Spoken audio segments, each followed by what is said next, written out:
be for the criminal activity. But in terms of people who need an attorney on the civil end, who cannot afford one, he can go to that entity and seek advice and help. Over on this side of the border, it's called the Area Legal Services. So I'm sure they have a sister organization over there that functions in the same capacity. Okay. Well, I will definitely let him know. He was supposed to have been here this evening, and when I called him, he said he thought it was 8 o'clock a.m. Well, I think if my show was going to be at 8 o'clock a.m., I wouldn't be having a show, because I think I'd just be turning over for that last little snooze at 8 a.m. Well, going back to his bicycle ride, you were right in the points that you raised earlier relative to the common sense of his trip in terms of planning and whether or not he would contact organizations like the NAACP along the routes that he's going, or churches along the routes that he's going, because, I mean, just to go from here to Lakeland is going to take him a week on the bike. Yes. So I'm thinking that, while he may feel that he is suffering, to then place suffering upon himself as a remedy, if the cops were really after him, they would be really happy that he's out there on that road in the bicycle, because, the likelihood of him making it to Washington, D.C. is nil next to none. And particularly at his age on a bike. That's pedaling. It doesn't run by itself. You are the power machine. So that's not an easy thing to do, and I would ask that he rethink that and look at some options here in terms of how we have evolved in handling disputes. It's one thing to get out there and run a mile or 2 miles or walk a mile or something, but he's talking about a bicycle ride and inclement weather or whatever, or not even considering road conditions. So I'm concerned about that. Okay. Well, what I'm going to do is, when I get off the air, I'm going to continue to call him, and I will give him your phone number if you don't mind, so that you can actually talk to him to find out what is it that he has and has not done to actually take this trip, and maybe you can assist him in maybe what he need to do, some things he need to do.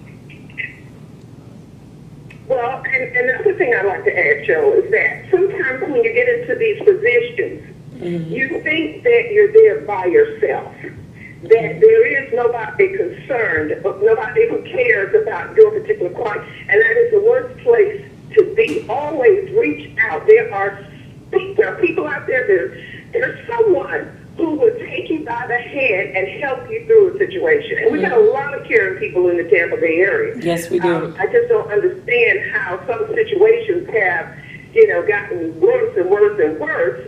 And it's not because we don't have caring people here. There has to be another factor. And since I just got back and I'm exploring and assessing the community, I haven't reached that decision in terms of how, some folks let some stuff get by them. Yes. Well, it's going to be hard, and I know you just got back in town, but I think like you say, we do have some caring people and some praying people right here in the Tampa Bay area. I just think that Miss LaCount is just, they don't know, a lot of people don't know their sources, their resources, where they can go to. I tell them to go to our leaders, go to some of our ministers, pastors on patrol. There's a lot of people out there that will assist and help you, but if you don't know the direction, where to go, or where to start, or who to turn to, how would they actually know? Well, exactly, and that's why I said just keep knocking until somebody answers that door, and just like you called me and I responded this evening, there are people who you can ask who know somebody who don't mind getting down there in the trenches with you. We're in a time now where it's pivotal that we be on the job. We're in a very difficult time, and people who don't cope well, you see them exploding in ways that you have never seen African Americans perform before. So with the high level of negativity and criminal behavior that's grabbing the headlines, we need to know that underneath that There's a troubled environment, and that's the symptom of the inactivity or the the lack of effective intervention in situations where people cannot cope. And this gentleman who's taking his bike ride to Washington, D.C. says he's being repeatedly hit. And see, when people on a sociological and a psychological level are repeatedly hit, there is a losing of humanity. They become more animalistic in their choices because they don't have time to regroup, to come back to the human side. So we need to understand that when we look at these very weird behaviors of African Americans killing children, and that seems to be a running theme, that's not something that's a part of our heritage. That's not something that black people have done. So what is it that's driving African Americans toward attacking a human that is so incapable of defending himself or herself, and they walk away as if they have done nothing? Yeah. There's a psychological and a sociological fire that this culture can ill afford to have, and yet I don't see the truth yet. And we need to be about the business of over in St. Pete, where they're the first in the nation with people not graduating out of high school relative to African Americans.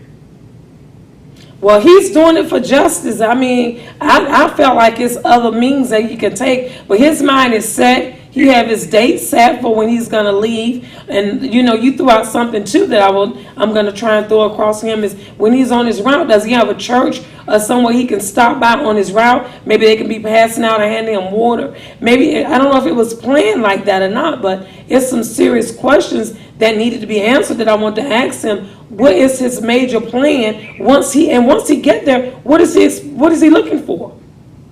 What is he expecting out of him? And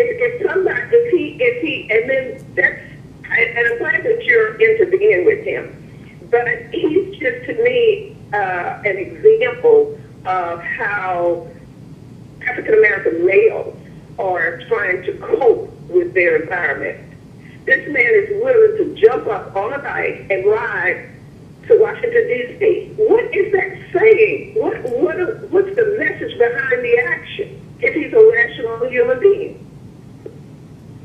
Sometimes, before we judge a situation, we've got to know the facts behind the scene to understand. Because, at first glance, I say, hey, something ain't in the kitchen right here. Because, riding a bike up a hill is just more than I'd be willing to do. So I think as a community, we're getting on the right track, but we have to be more concerned about one another and what they're going through particular times. You see in more copycat killings. I mean, it's crazy. Yes, it is. It's a lot has been going on right here in the Tampa Bay area when you wasn't here. And I'm sure you've been up on the news on the things that has been going on in our community. I just got into a big argument with a young man about 29th and Lake. I don't know if you've been by 29th and Lake since you've been here, but if you notice how it looked like a ghost town now when you ride through there. And it was times that you would ride through there, you would run the stop sign because you don't know if anyone was going to jump in your car and take your purse. You didn't know if they was going to open up your door and make you get out and leave you standing there. So now when you ride through, it's like you're so relaxed, you're so comfortable because there's really nobody there but the gentleman selling the Florida Sentinels. Now they have a new building there called Hope. It's like the gentleman that's up on 22nd in Hillsborough. I'm talking 22nd in Osborne. He just built a new building, like a one-stop, which is a Hope building there. So now you see more and more people, but they're coming out of there in business suits. They're coming out of there with books, briefcases. So